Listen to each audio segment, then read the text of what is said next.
through March 21st, excuse me, or at rcpblock.com.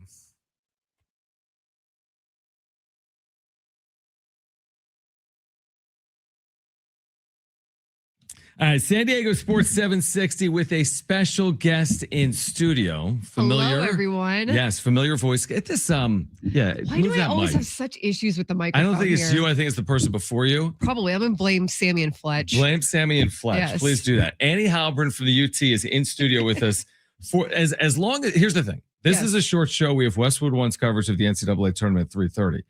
Now, I tried to. Here's the behind the curtain. I tried to get Annie on the show last week for some type of Padres story, maybe Joe Musgrove or whatever, just to have Annie on the show.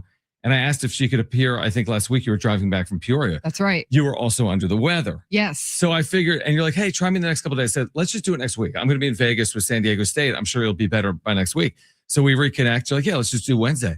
Well, here you are a week later. You're still not 100%. What is this that has invaded my body and refuses to let go? Yes, I was driving back from Peoria. And hello, everybody. And great to be here, John. Thanks for having me. Yeah. And I was feeling under the weather, went straight to urgent care. And they were like, right straight to urgent care. All my stuff in my car and everything. Yeah. And they were like, sorry, you're just sick. Just ride it out, you know? And I did. And then a few days ago, I started feeling a little better. And then I think I got sick again or something, you know, but not contagious. I checked. I think it's like a sinus infection or something. Sinus infection. There's something going on. But I'm hopped up on my Dayquil, and there's only so long you can sit at home and sort of just stare at the TV. Right. I had to get out, John. I had to get out and be with the people. Well, it is good to be with you. Annie Heilbrunn hanging out with us. Again, you don't if you don't have to go the full 90 minutes. It's like, hey, it's like a pitcher that that's right. The elbows kind of bother him, but we need a couple innings from you. Whatever you're able to provide, we appreciate it. Okay, if the catcher comes out and he's like, you look like you're losing a notch or two on that velocity, right? Yeah. You're ramping up for spring training. There we go. Yeah, it's exactly right. Well, she's ramping up for the season, which gets underway in a week. I can't believe it. Which is insane. I mean, you were in Peoria. What is that like? I mean, you've gone so often over the years. Okay. Can we just discuss how ridiculous spring training is?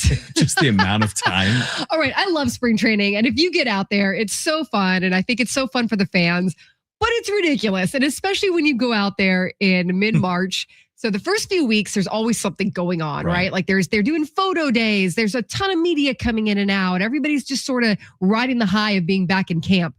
But then you get there like mid-March where guys have left for the WBC, and it's just Groundhog Day. I mean, it's very uneventful. Yes. You're just watching the same drills, kind of watching the same things happen. You know, guys are in that middle ground of, I've already been here a few weeks, but there's still a few weeks left to go. So it's just sort of this like holding pattern. But watching the games too, it just reminded me like there is nothing, very little that any of you should take from spring training games. Yes. And so that was kind of like the takeaway. It always reminds me of that. But it was great to be out there. You know, Craig Stammen, it was fun to see him in his element, met a ton of the new coaches, young coaching staff, but they also have some veteran guys on there and guys that have a ton of experience as well. And met, most of the new players, got to talk to them, which I'm sure we'll get to. But they're running it a little bit different than past camps. They're kind of focused more on individual work. They'll get together for group work, but less time of it. So, you know, before when you might go out there, you'd see the whole team out on the field for quite a while and kind of standing around, right? And you're getting a little bit of work here, you get a little bit of work there, but then everybody's sort of standing around. Less of that this year. So more focus on individual work and really getting to the nitty gritty of what you need to work on and then coming together for team stuff, you know, beyond that, just for kind of a shorter amount of time. And that was brought on when COVID happened. And Craig Stammen really liked the way that the camps ran for that like abbreviated spring training before that COVID year. That makes sense. I want to ask you about Craig Stammen. We'll get to Mason Miller and his availability / unavailability His un-American, last night. Yes, the Padres killing the American vibe. I mean, there's a lot of interesting angles coming out of last night with the U.S. losing to Venezuela. I mean, is it solely because Mason Miller didn't appear? We'll get into it.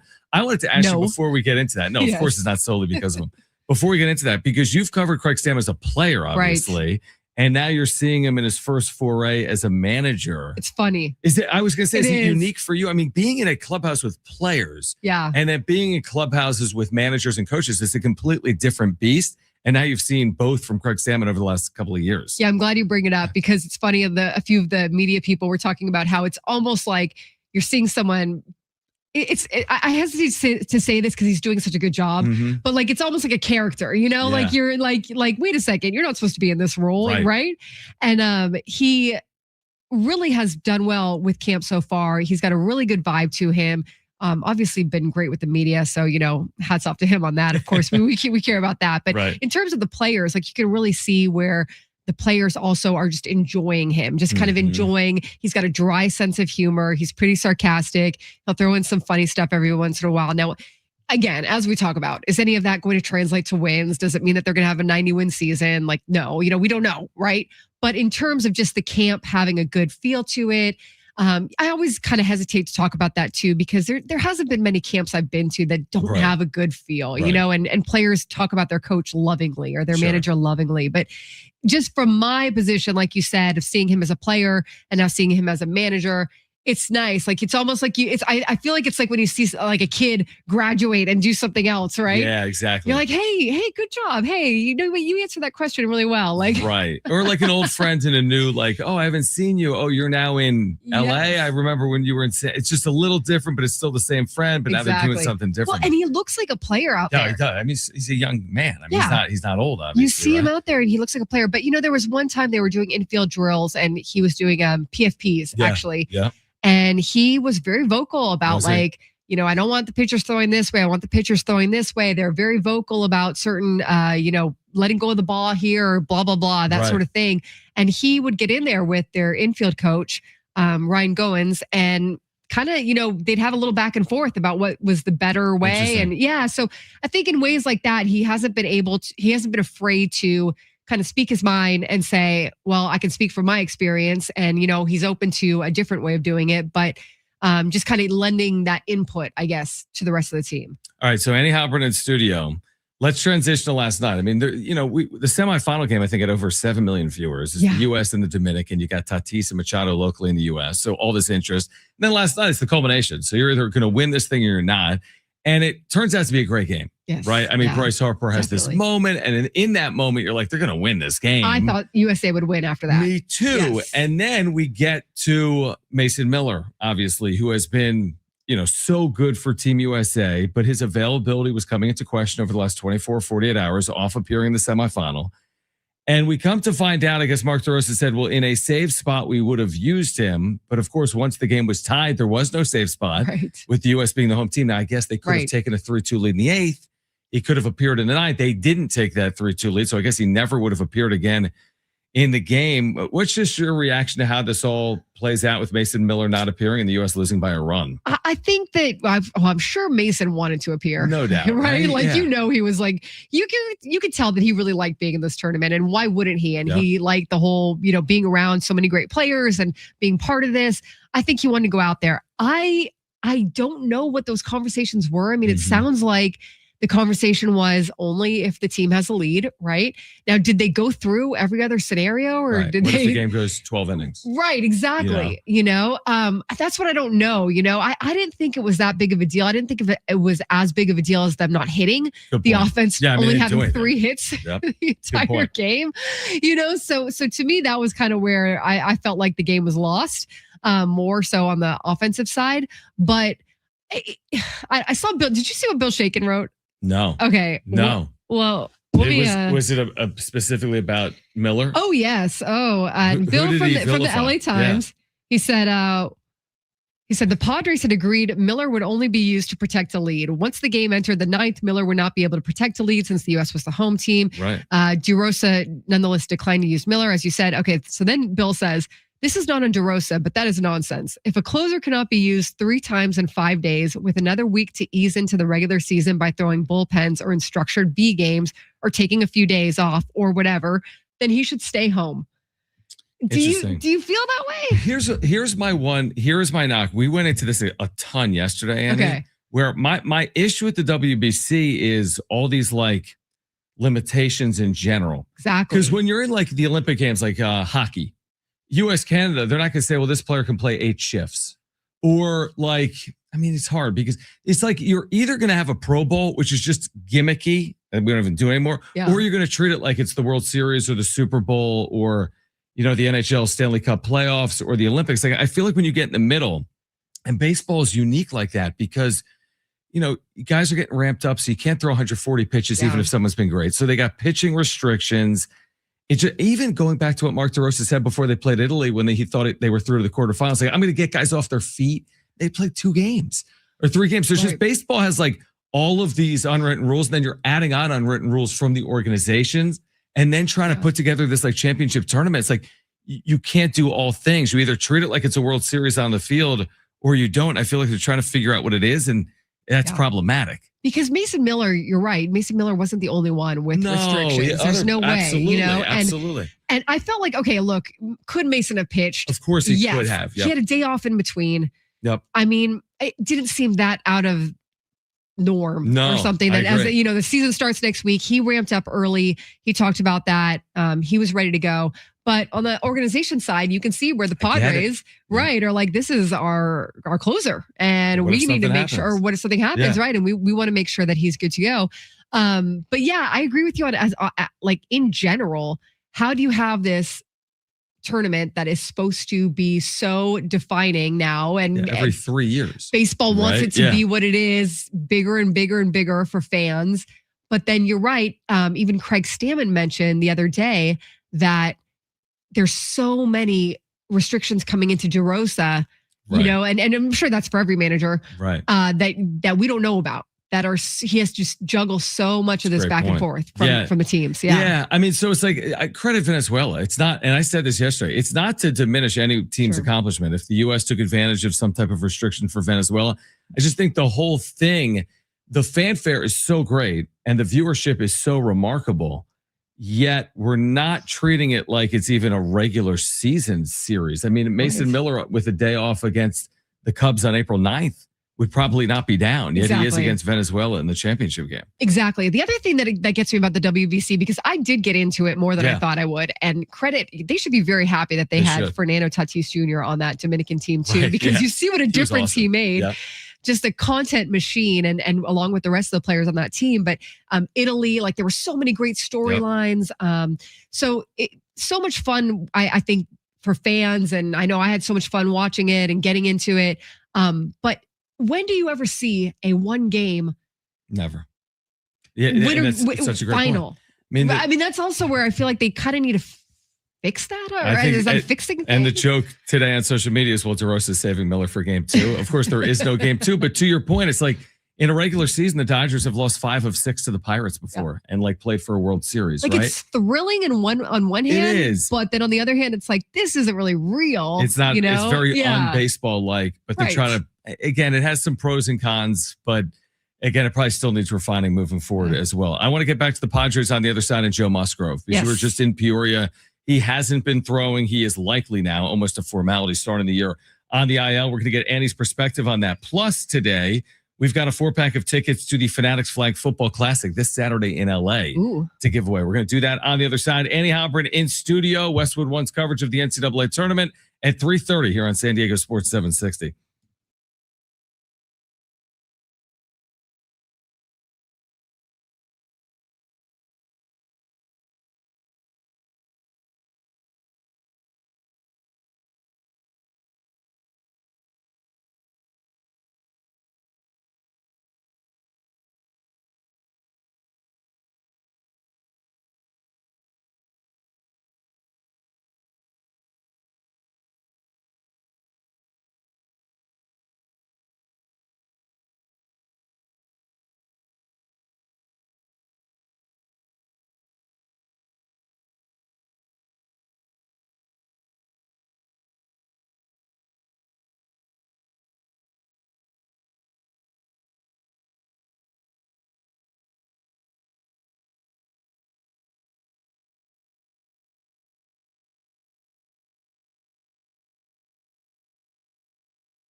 All right, San Diego Sports 760. John Schaefer, Annie Heilbrunn hanging out. We've got Westwood One's coverage of the NCAA tournament at 3:30.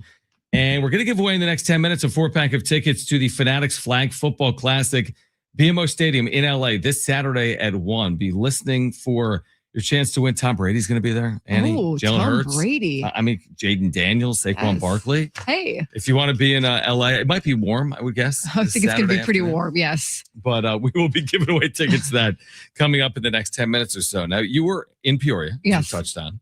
Did you have a chance to catch up with Joe Musgrove? I did. You did? I had a chance. Okay, so I caught up with Joe Musgrove before the news came down that he was taking a pause. And then before I was already, coming back to San Diego when the news came down that he was going to start on the injured list, right? Mm-hmm. Or likely going to start on the injured list. But we had a really good conversation about how, sometimes, and I'll speak for myself. I think, hey, you have the surgery and your arm's going to come back and it's going to feel like it used to feel, just, better, maybe not as much pain or whatever. That is not the case. And you probably know this. He's really rebuilding his arm. I mean, it's coming back. It doesn't feel the way it used to feel. Mm-hmm. His cues that he used to use for his body that help him with the mechanics of his pitch are all messed up. That's interesting. And he was talking about that to me, just about how he has to rebuild the cues. He has to rebuild like the body mechanics because his arm, there are certain things that his arm can't do now that it could do before. It feels discomfort in this area where it didn't used to before. And then on top of that, you're still healing and like still rehabbing. So it's still changing even, you know what I mean? So he was really upfront about it. And I always appreciate Joe's honesty. He's always so wonderfully honest and you can learn a lot from that. But the fact that like, this is not like, hey, I had surgery and now it's just a matter of like, it's good to go. And now I just build back up and I'm the same guy. Like he might never be the same guy, you know, and he might get some of that back. He might be more dominant, less dominant. We've seen how all this has gone with Walker Buehler as an example. And I know he had 2, but still like you just don't know how you're really going to come back from it. So as I was driving home, I was thinking about how this was my fault where all off season, I talked about King, Pavetta, Musgrove as the 3. Sounds good on paper, right? Right. Yeah. And I thought, man, this is so unfair to Joe Musgrove. Like, not that he can't do it and not that he can't be dominant, but I had to get out of my mind that he was one of those 3. And if he becomes one of those 3, amazing. And I'm sure he will be again in his career. Again, this is like not to disrespect Joe Musgrove. We all know how he can pitch and how good he can be. It's just, he's working through a lot still. And there's still a lot that he's got to figure out, and there's going to be more stops and starts and everything like that. So it just kind of reminded me that their pitching is a little bit vulnerable. Yeah. I mean, no, it's 100% accurate. I feel the exact same way because again, it's like the offseason story is like, look, on paper, you're like, well, you take it to the field. Even Michael King, he missed a lot of time. Yes. Is it realistic for him to look like he looked in 2024 now in 2026? To your point on an elbow, I feel like with a player, like if Jay Cronenworth gets hit on the hand and breaks his, pinky, he's going to miss 6 weeks. Maybe they'll cast it. Maybe he needs to have it put back in place. Whatever. It's not ideal, but it changes nothing about his hitting. In by and large, it may take a period of time, a week or 2, to feel back comfortable or normal. Rhythm, all that. But anyone that's ever broken a bone, by and large, recovers from the break. It's not ideal, but nobody thinks about, I broke my arm as a kid. It has no impact on you. Elbow surgery is a different beast. Yeah. And the good news is, by and large, pitchers recover from Tommy John surgery by and large. It's incredible. Yeah, it's an amazing rate, especially the first time. Now, is it a guarantee? Probably not. Is it a guarantee they get to where they were? Maybe not. And then we know that first year is where it's like, the key with baseball is you want to be consistent. And I feel like Tommy John guys can't be consistent because your command isn't ideal and your numbers might not look like your numbers, but you're probably healthy. Like you're healthy, but you're just not you yet.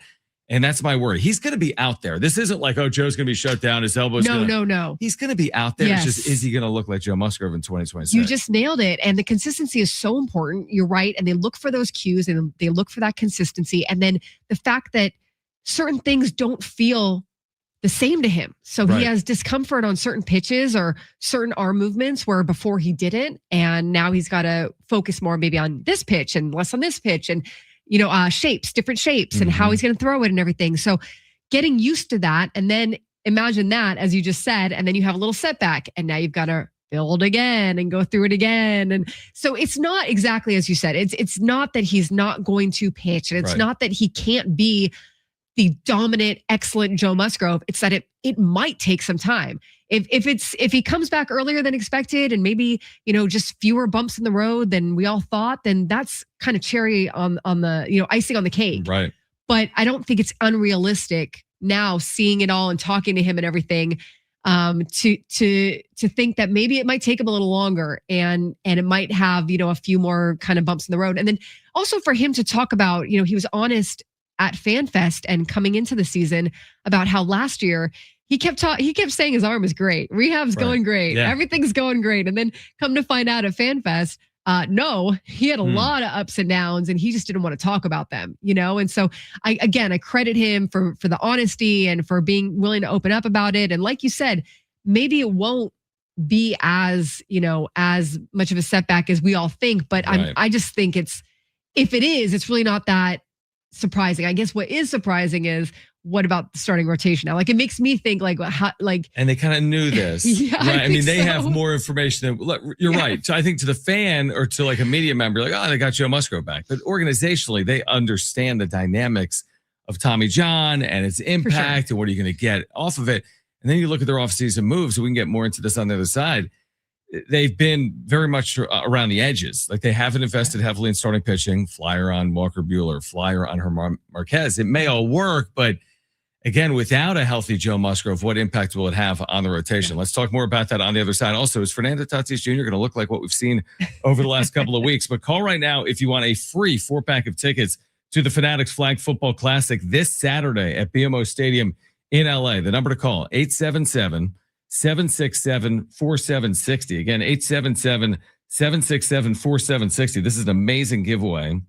This tournament brings together Tom Brady and Jalen Hurts, Jaden Daniels, Saquon Barkley, Odell Beckham, and more. Logan Paul will be there. We're talking about the NFL's biggest superstars, elite global athletes, and the official USA Flag Football national team to finally crown a true world champion in flag football. The event brought to you by Fanatic Studios. Tickets at Ticketmaster.com. If you want those tickets, call her 877-767-4760. That's 877-767-4760. Annie Heilbrunn in studio. NCAA tournament coverage at 3:30 here on San Diego Sports 760.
This report is sponsored by Anderson Plumbing, Heating, and Air.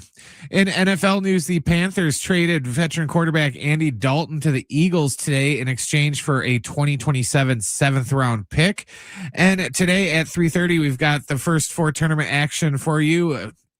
It's going to be Prairie View A&M versus Lehigh, followed by Miami of Ohio versus SMU. And tomorrow and Friday, of course, starting at 9 a.m., we have all the first-round action for March Madness. Choosing the right home service company isn't just about fixing what's broken. It's about trusting who's in your home. That's why homeowners count on Anderson for friendly professional service that keeps everything running right. Visit AndersonPHA.com.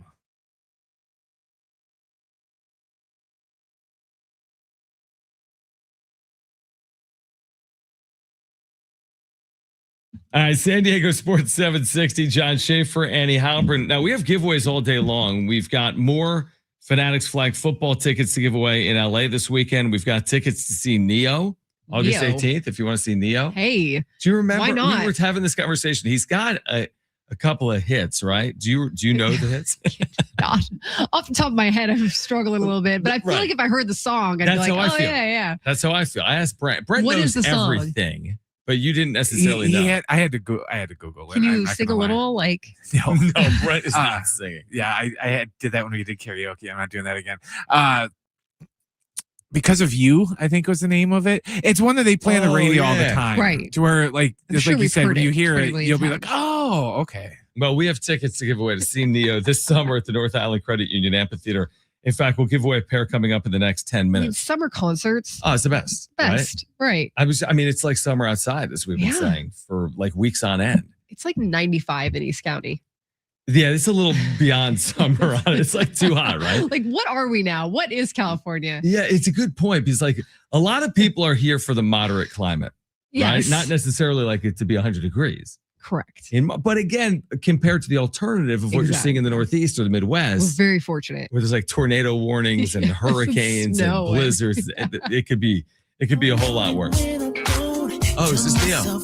Yeah. They play this on the radio. That's a jam. Neo. All right, Neo. Well, we'll give away tickets to see him in concert in the next 10 minutes. So we talked about Joe Musgrove, what that's going to mean.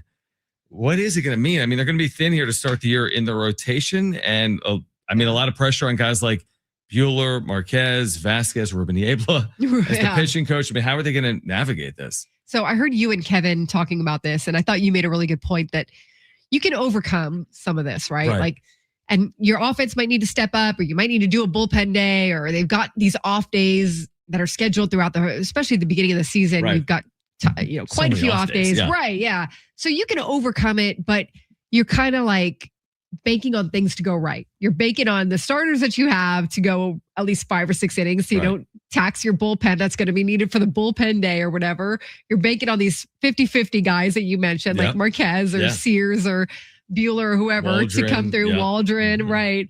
And then you're banking, you need the offense to perform. Like, there's just a lot going on, right? So I think they can figure it out. I don't think it's the end of the world. And maybe we'll be sitting here in a month or two like, oh man, we were all so worried about that starting rotation. And they've been so dominant, like last year. I mean, last year was really Pivetta and Vasquez a little bit. Like, King was hurt. Obviously, Musgrove was out. Darvish was out. Yeah. I mean, it was Pivetta was terrific. Right. Where would they have been, obviously, without him? Now, is he going to be that exact same guy again? I was asking a lot of Nick Pivetta. What about this? Just like, I brought this up the other day, and I'm like, maybe it just works itself out where your pitching isn't as good, but it's still good enough. But you're a Petco, and it's a pitcher's yard, and you're not going to be the worst pitching staff in baseball. I mean, certainly the bullpen should be outstanding. Yeah. So let's say your rotation goes from good to average, but you still have a good bullpen. And let's say your offense goes from, well, it wasn't very good to just better. Right. So all of a sudden, okay, you're giving up another quarter of a run per game, but you're scoring another third of a run per game. It's not as simple as that,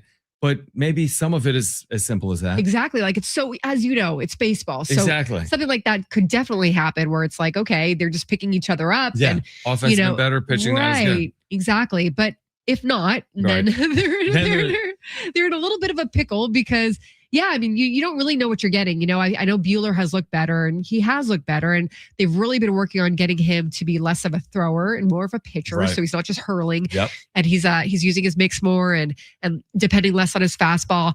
He's He's a little bit of a wild card in terms of just the fit with the staff. I think that they're all still kind of acclimating to him and getting used to that. But I feel like at this point, you make that work because you're going to need him probably. Marquez had a better start yesterday, but again, how much? What is it?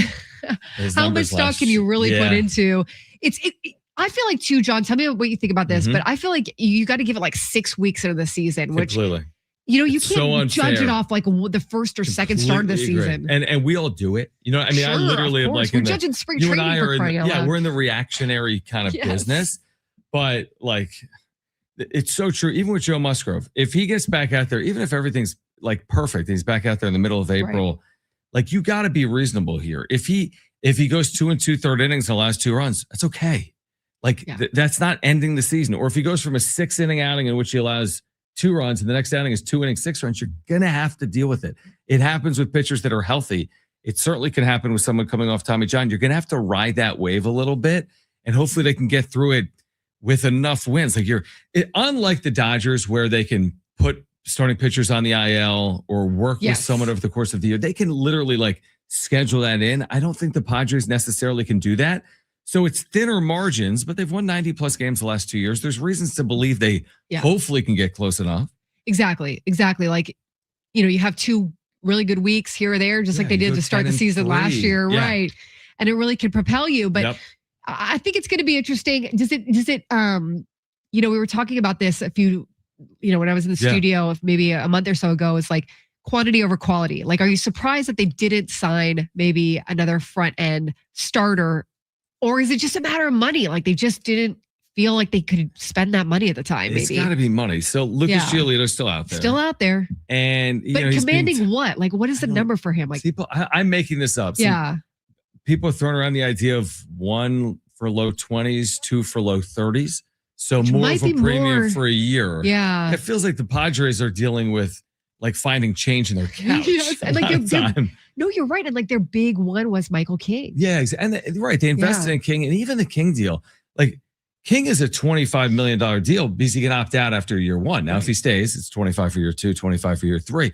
And 25 is a big number, but again, quality frontline starting pitching is going to cost you at least that. And Lucas Giolito is quality frontline starting pitching. So if King got 25, he's in the 20s probably. There's a reason he's probably unsigned.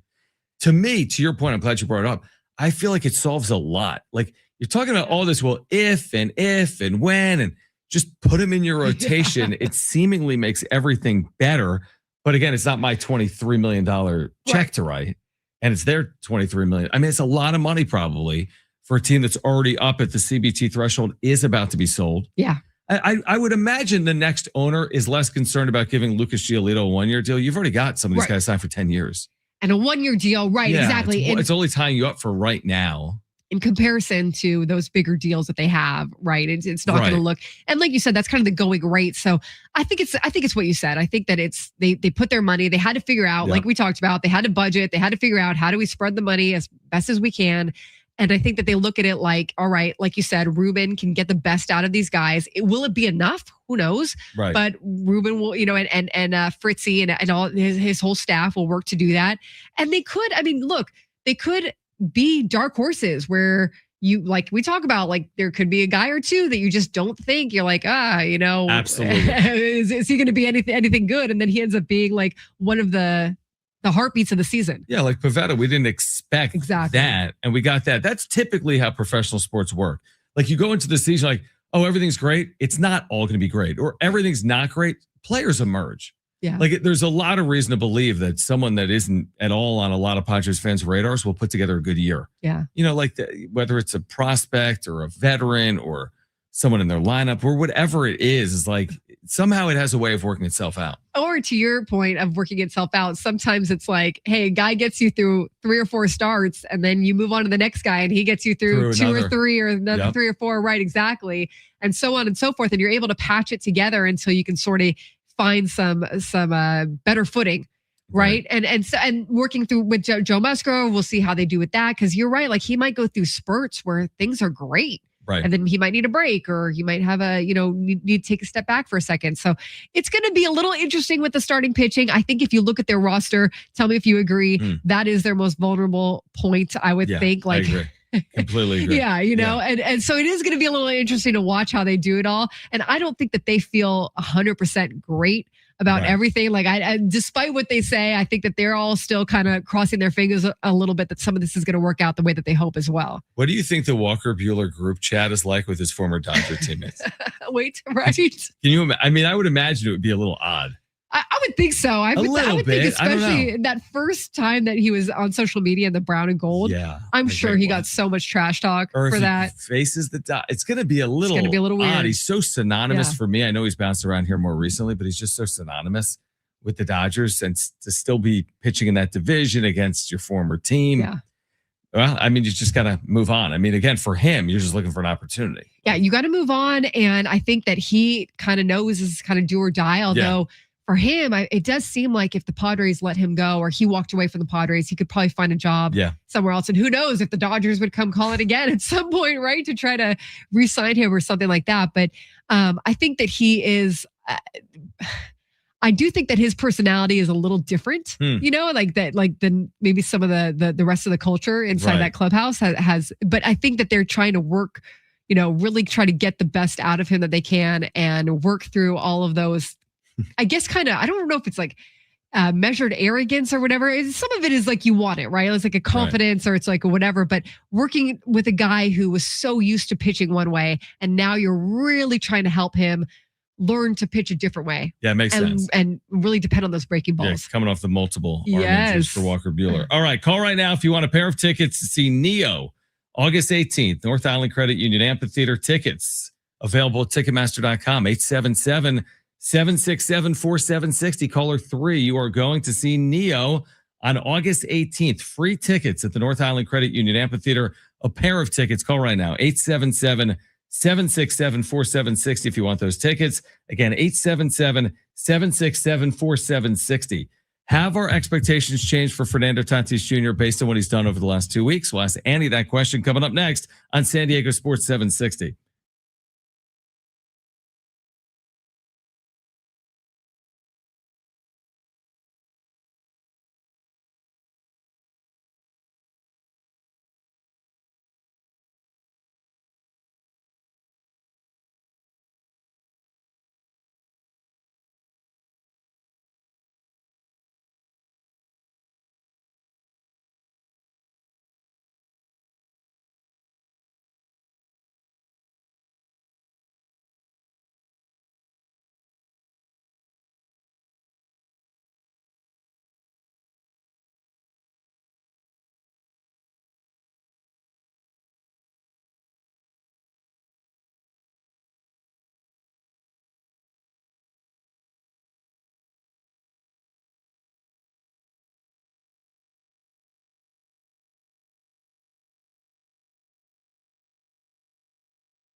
San Diego Sports 760. Do want to remind you that Thursday, March 26th, it's the 2026 iHeartRadio Music Awards.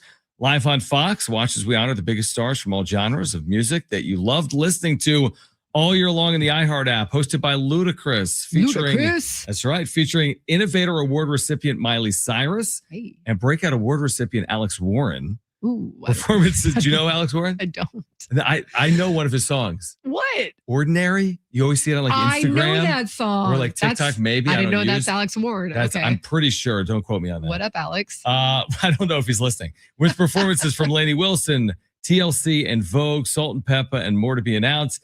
Think you're the biggest fan of one of the nominees? We want to see it. Record a video telling the world why you love your favorite nominee and tag iHeartRadio on TikTok. We'll choose the best video and play it during the show. Watch live on Fox Thursday, March 26th at 8 p.m. and listen on the free iHeartRadio app. Salt and Pepper. That's a throwback. Yeah, I really like how you gave that. Well, justice. I think this always happens. I say salt and pepper, and they're like, it's not salt and pepper. Yeah, it's not. That's not how it's spelled. Yeah, it's EPA, like the pig. I'm pretty sure I had parakeets as a kid. This is kind of off topic. You know, is that alone has that reaction? Like I can totally see you having. You had parakeets? I think their names are Salt and Pepper. Oh no, that is awesome. And I could be wrong on that though. One of them was Salt or Pepper. I have respect for you if you name them Salt and Pepper. But I don't think you did it after the band or the group. I think you did it after. It was like in the 80s. The things that you have on your table. Salt and Pepper. I had every animal under. Like we had. I don't know how people do this because I have a 7-year-old now. And we've had nothing. We had a dog. Like you get nothing. But I'm not purchasing. No, not even that. It's such a process. I'm not buying gerbils or like hamsters and putting them in wheels. No. I'm not buying guinea pigs. They all get out. I'm buying bunnies. Yeah. Parakeets. Snakes. Wow, you are horrible. Like but your poor kid. It's a lot. Like, take them to the zoo or something. I had all those. Okay, and I love animals. So we never had parakeets. But did parakeets? Do they also like just chirp? They don't mimic what you say. They're not like parrots. No, my next door neighbor had that, and it was so cool. It would like imitate the phone. Yeah, and it would say like "Hi, Arlen," which was like the mom's name because that's what the dad would say. But I love that. So my dad built like a backyard bunny, like we had rabbits, and it was like a cool bunny cage with like all these like, ins and outs and whatever. And then one day I wake up and I go out there to see the bunnies, and the coyotes had eaten through the wire cage, and there's no bunnies anymore. Ate all the bunnies. Yeah, that's my thought process on it with a 7-year-old. If you get a small animal, the small animal's only around for so long. Right. Like I don't know how long hamsters live, or guinea pigs. Oh, look at 5, 10 years maybe.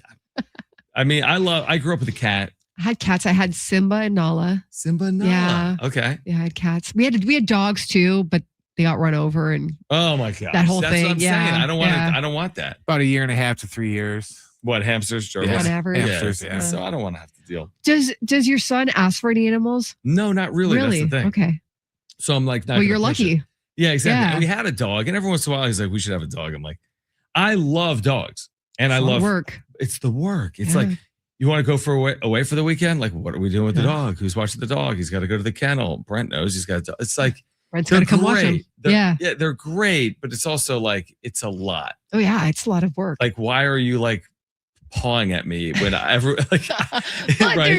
I will say, so my nephew has 2 huskies, and I never really thought I was too much of a dog person, but I love his huskies. They're so like fluffy. Yeah, and they just like love on you. Yeah. And I do think like maybe if you come home and you probably get really used to like the dog being your best friend. 100%. Yeah, absolutely. And then think about when the dog gets sick or needs surgery. Like you are doing everything for that dog, right? Real quick on that. Through the roof. Real quick on that. And I know you can get like animal insurance, I want to say. Can you? I'm sure you can. Yeah, I have it. Yeah, so Brent has it.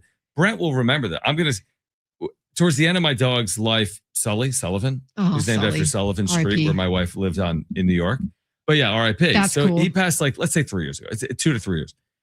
Cocker Spaniel, good dog. Yeah. But was obsessed with my wife, could care less about me. That's what they say about Spaniels. They love one person, not 2. And he saw me as like an adversary, and he loved her. But at the end, the doctor was like, his teeth got to go because his teeth are like rotting. And that was so expensive. And how about this? To the point that we did it because my wife literally would have spent $1.9 million on this dog. For sure. So we spent what it took to get rid of his teeth, thousands of dollars. Okay. Like more than you would spend. Like you wouldn't go to the doctor, but you will do it on the animal, right? I won't spend on a car. You wouldn't get your surgery. You wouldn't whatever. Right, but I did animal, it on this like, animal, yes. right? That doesn't even like me. But then we paid it off on a 1-year plan. Oh yeah. He was already gone, and I was still paying for like 7 months on his teeth. And I was like, why don't you just stop paying? I'm like, no, that's not right. Like they had the teeth. He had the teeth taken. But anyway, I don't even know how we got here. Did they give you the teeth? No, but we still have him in like a box, like his remains. Oh my God. It's a nice box. It's in the living room. Like in an urn? Yeah, no, like a box. It says like maybe his initials on it or something. But I know he's talking about this before. Okay. Like you don't open it. You don't do you open it? No. Okay. No, and my son doesn't know he's in there. It's not like an Amazon box. Like no, he's not in like a Walmart. Like no, he's in a nice like box. But my son doesn't know like his remains are in there. We're just like going to the Sully tribute. That's probably nice. Good. He's like, I'm going to go play with the dog. I don't even know how we got here. I had one other point I wanted to make, but I'm not going to make it because I forget what it was. No good transition here. So I'll go from that to Fernando. I'm dying. We're talking about, are you okay, by the way? Dead ducks. I am fine. Okay. I think I sound worse than I feel. You're hanging fine. On. Yeah, and he's been fighting off a cold. There's no good transition here. We could do it more on the other side. We had horses. Oh, let me hear. Okay, you had horses. We had horses. You grew up with them? Well, yeah, they were like on a farm. They were on a farm, and then we had we had like a backyard with them at one point. We moved like 20 times. Okay. And it was a lot of moving. And then we also had a dog that ate Molly that ate. No, we had a goat, John. Wait. We had the goat ate the dog, or the dog ate the goat? We had a goat named Molly that ate all the avocados and died. So goats can't have avocados. That's how we learned? Yes, yeah, that's how. Yeah, so we had an avocado tree and Molly ate all the goats. And then one story that I love to tell. Molly ate all the avocados. Avocados.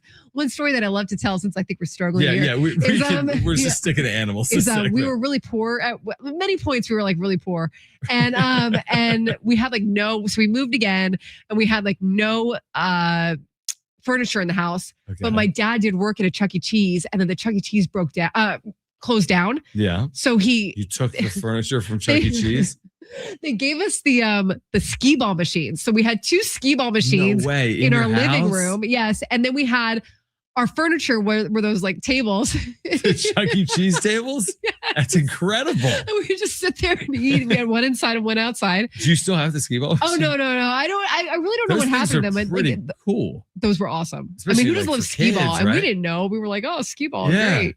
Were you able to redeem like the tickets in your house? No, but now that I think about it, my sister probably like lined up the stuffed animals. It was like when you win, you get to get one of these. Yeah. So all right. Well, now the more you know, we've all learned something about me and Annie here this afternoon. All right, we have Westwood One's coverage of the NCAA tournament kicking off at 3:30. We're going to get into Fernando Tatis Jr. and his expectations heading into 2026. On the other side, in addition, we still have 2 giveaways, right, Brent? We're going to give away a 4-pack of tickets to the Fanatics Flag Football Classic. We'll do that next. And another pair of tickets to see Neo August 18th at the North Island Credit Union Amphitheater, Hour 2. Annie and John, stay with us. San Diego Sports 760.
This report is sponsored by RCP Block and Brick. In NFL news, the Panthers sent veteran quarterback Andy Dalton to the Eagles today in exchange for a 2027 7th round draft pick. And today, in about a half hour, we've got first four tournament action for you on San Diego Sports 760 when Prairie View A&M takes on Lehigh, followed by Miami of Ohio against SMU. And of course, tomorrow and Friday, starting at 9 a.m., we got all the first round action brought to you by Westwood One.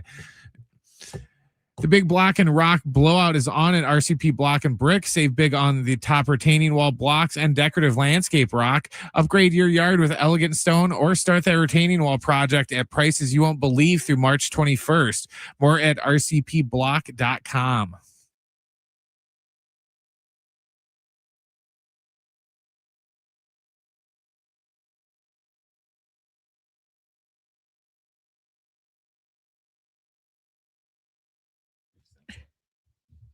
All right, final 30 minutes here, San Diego Sports 760. John Schaefer, Annie Heilbrunn in studio. We're going to give away in the next 10 minutes a 4-pack of tickets to the Fanatics Flag Football Classic, BMO Stadium in LA this Saturday at 1 p.m. So be listening for that.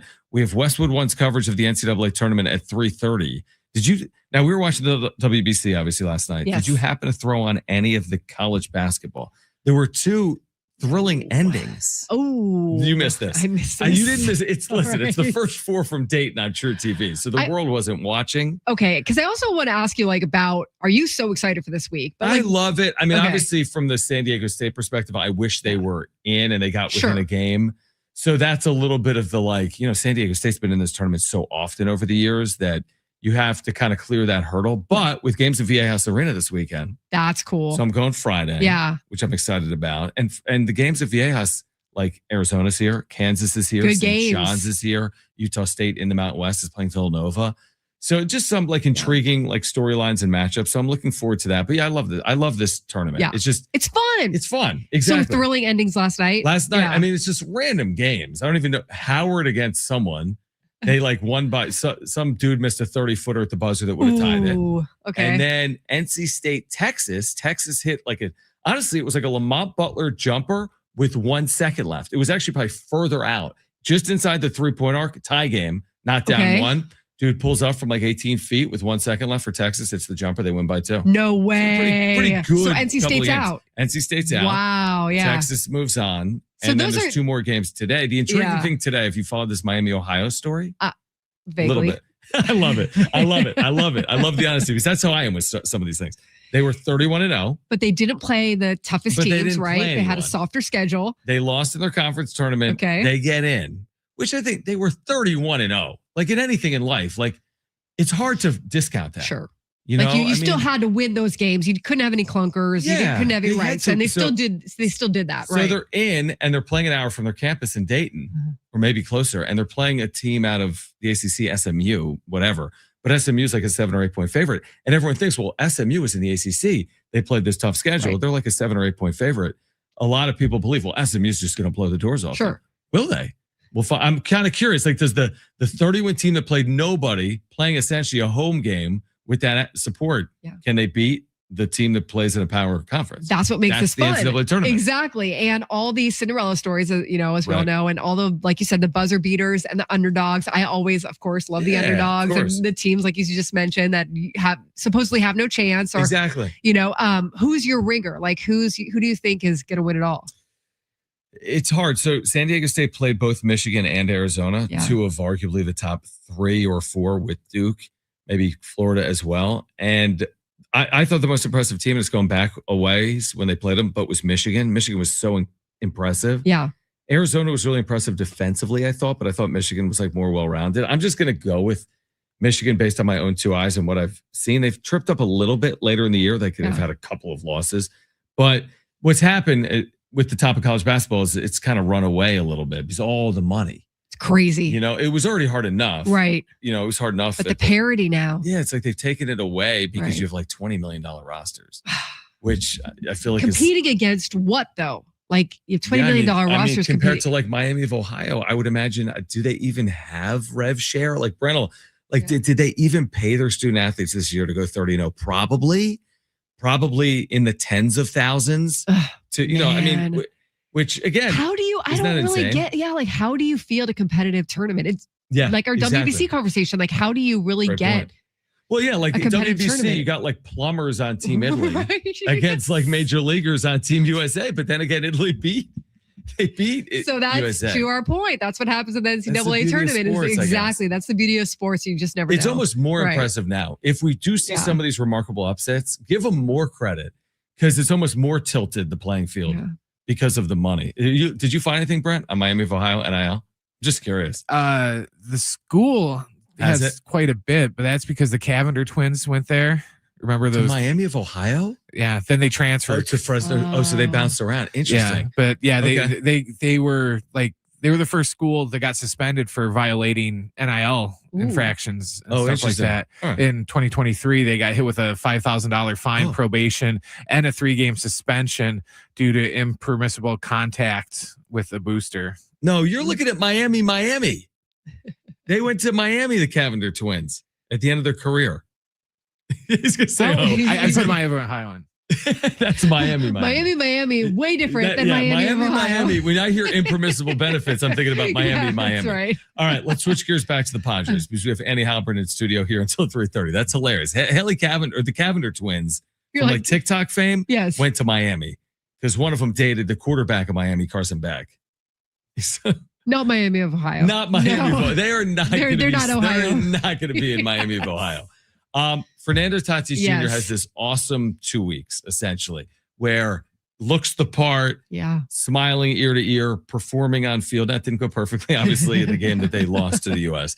But again, we know we're not going to get that Tatis for like 200 games. That's not realistic. Yeah.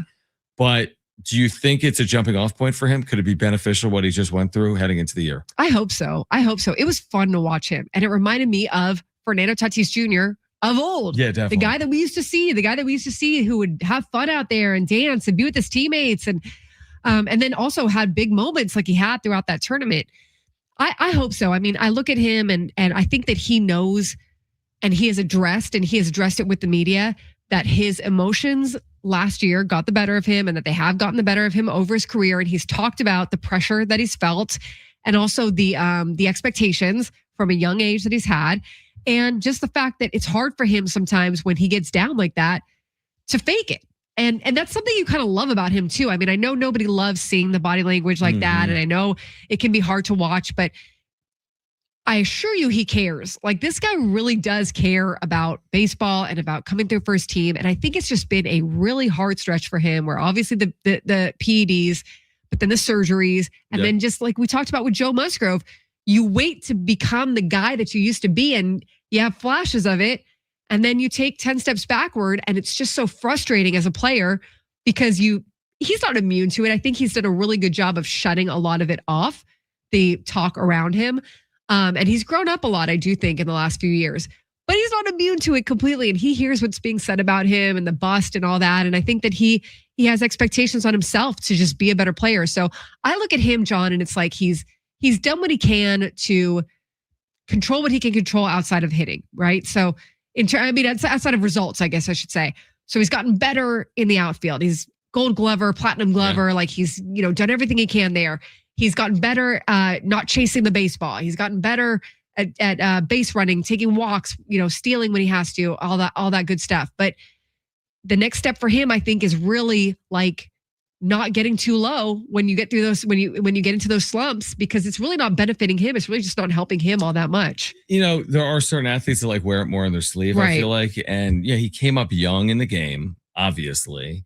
And he has had a very unique career. Like among all athletes, and there's other athletes that have unique careers. I mean, I don't think it's not like it's just Fernando Tatis Jr. has dealt with highs and lows, but you go from face of baseball to basically like Scarlet Lettered. Right. I mean, specifically in baseball, you can never, the national narrative, I didn't even realize this. We spend so much time. I never think, for the last 3 years, I don't spend that much time on Tatis' suspension, obviously, because you just, whatever, we've gotten through it. Yeah. But I think the national narrative, anytime Fernando Tatis Jr. is brought up, it's like, well, he was the player and then there's the PDs. He's not the same player. Like, so I don't even think it's a question. I think he's directly tied. I think his success before PED suspension and after is directly tied nationally to that suspension. I think locally people say, no, he was out. He was trying to work his way back. Was it even PD? Who even knows? Yeah. But it feels like he's got to change that narrative with his play. Like if you he's got to get back there. And by the way, if he does, someone will say he's back on PDs. Who cares? Like people will say if you don't perform, they'll say you were on PDs. Right. And if you do perform, he's back on PDs. Right. Forget about that. But he does have to show us a little more for me offensively. I think it's a great point. He has to take that next step. You see that next step with him where it's like when things aren't going perfectly or they're not going your way, who are you going to be in those moments? How are you going to persevere? How are you going to get past it? And then be a good teammate to the other guys in the clubhouse, and then also just give yourself a chance, right?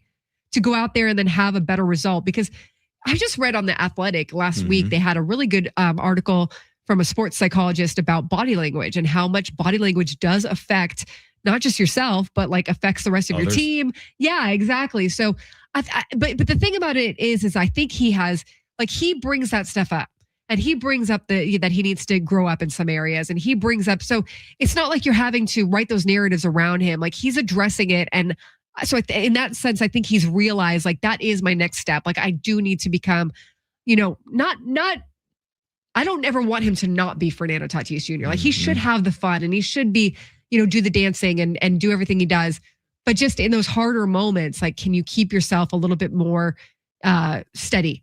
And can you keep the space around you a little bit more steady and then come out there and like really fight to get back to kind of who you were. And last year, I think that, he had flashes of it. Oh yeah, absolutely. But then he got away from his swing and then he tinkered a lot and then he wasn't feeling well. And, I remember talking to him and asking him, why don't you just go back to the swing that you had when you were having so much success earlier in the season? And he's talked about how his body felt so different because of the injury. He'd been banged up at that point. That one time. Exactly. So he couldn't get back to those mechanics, right? Right. So I think, for him, again, it's going to be kind of just like, take a deep breath. Hey, cool. Like, let's get back on track, and getting back to that guy. Man, we all saw him coming up. I mean, this guy was must watch. You would get to the TV when he was coming to the plate. He hasn't necessarily been that player. He's a brilliant fielder. He's a great player overall. It's not to say he's not a very, very good player, if not great player, but he hasn't reached that ceiling or the threshold that maybe we saw early on or we expected him to be. I mean, people thought he was winning MVPs and he got close when he was younger, but now in the National League with Shohei Ohtani, I mean, you're not sniffing MVPs. And what's so hard as a player? This as an athlete. On the one hand, you're like, I can't let go of that. I can't let go of, I am a superstar. I am going to be the best in the league. I am going to be the MVP. Like that is who you were. Like you, it's hard to let go of that. But then you put so much expectation on that, that when you fail, when you fall short, you dive way too low. It's like, I almost feel like, and I don't know, does he have to sort of let go of that and be like, hey, how do I get the best out of myself now, even if it doesn't mean I'm the best in baseball or I'm the face of baseball or I'm the MVP, just a little bit more, get a little bit more than what you have been getting. He's an interesting cat, like his whole career, everything about him. I love Fernando Tatis Jr. I think he's one of my most, I've said this before, one of the most favorite athletes I've ever watched in any sport is Fernando Tatis Jr. But there is a portion of me also that has been frustrated by not, there's nothing worse you can say about a professional athlete than not living up to your potential. I don't want to say that 10 years from now about Fernando Tatis Jr.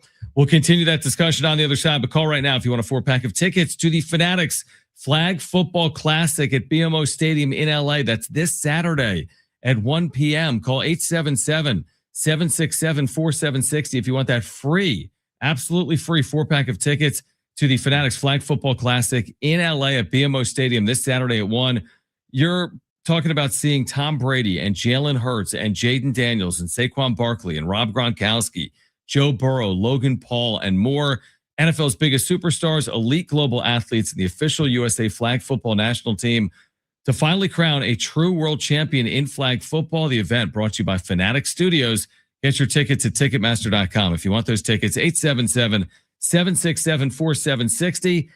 Again, NCAA tournament coverage at 3:30. Stay with us on San Diego Sports 760.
All right, final time here on San Diego Sports 760. We've got the first four from Dayton. Westwood One's coverage coming up in about 7 minutes. So why don't we do this, Brent? Should we give away these tickets right now, or you want to do it in a few minutes for Neo? Right now? All right, call right now. Neo coming to San Diego August 18th, North Island Credit Union Amphitheater. Tickets at Ticketmaster.com. If you want 2 free tickets to this summer concert to see Neo, call 877-767-4760 right now. 877-767-4760 right now. 2 free tickets to see Neo at the North Island Credit Union Amphitheater.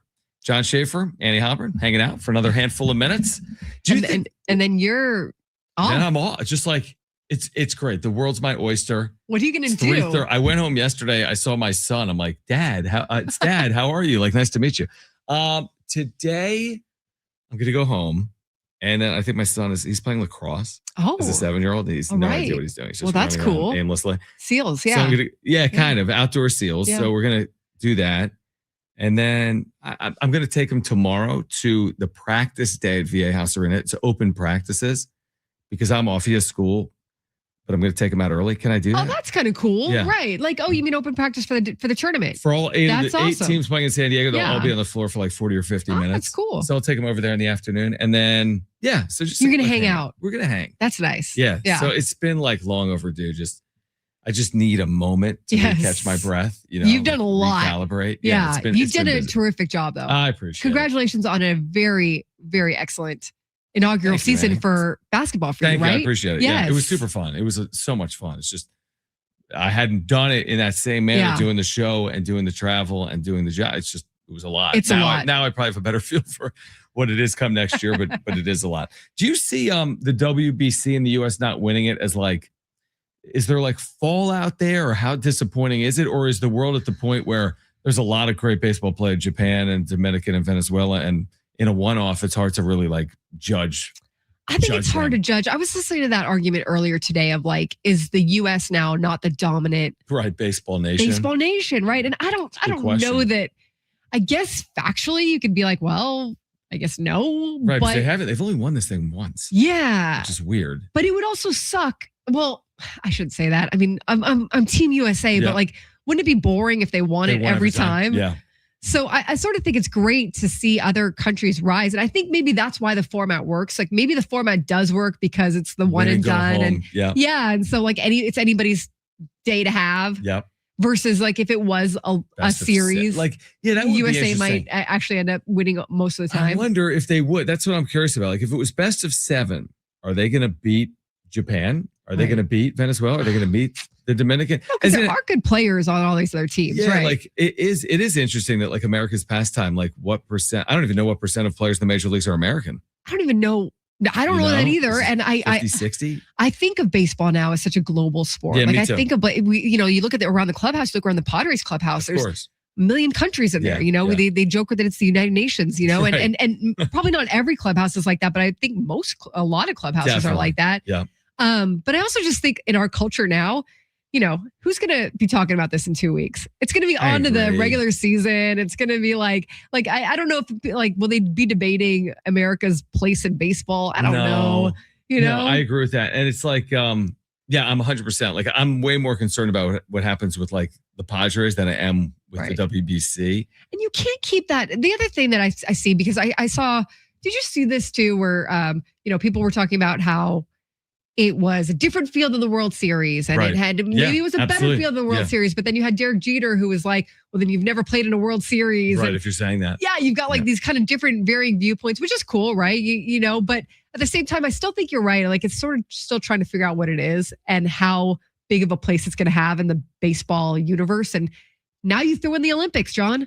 Wow, just like that. You hear the music? Annie, wouldn't this be nice to do? We should do this every day. We'll be on the podcast on the other side. No, but I'll tell you what, an hour and 30-minute show is how it's done. I always enjoy coming on with you. It's a blast. Thank Annie, you. Awesome seeing you. Thank you for swinging by. Annie Heilbrunn hanging out in studio. We've got Westwood One's coverage of the NCAA tournament coming up on the other side. Am I breaking right now, Brett? All right. Go March. Stay tuned. Go March, exactly. Stay with us.